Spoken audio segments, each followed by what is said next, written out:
used in this summer's hit films. It all began with a title track to a hit movie.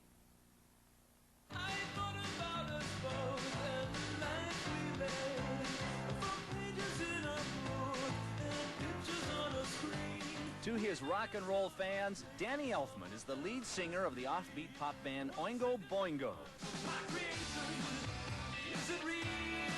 But in the last few years, Elfman has been moonlighting as a songwriter and composer for motion pictures. He wrote the title song for Weird Science and followed with a score for Pee Wee Herman's first feature, and that was his big break. I got a call from my manager saying, "You got the job." And my first reaction was, call him back and tell him I can't do it. I don't know how to do it. And I figured I finally blustered my way into something beyond my capabilities. Obviously, producers in Hollywood didn't think he was in over his head. He scored over a half a dozen movies since then, including Beetlejuice. This is amazing.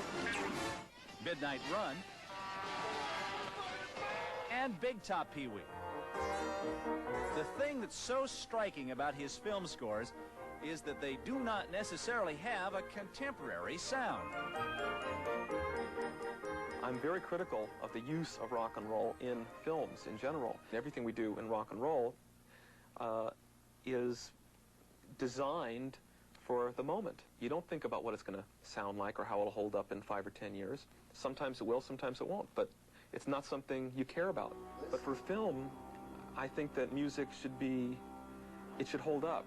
Whatever Elfman is doing, he must be doing it right. He's currently working on the music for Bill Murray's new movie, Scrooged, and he's getting a lot of plum assignments, usually reserved for composers with a lot more experience.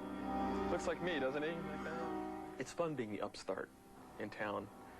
It's fun being the underdog coming out of nowhere, and all of a sudden I'm like right on their tails and grabbing up these like really big films, and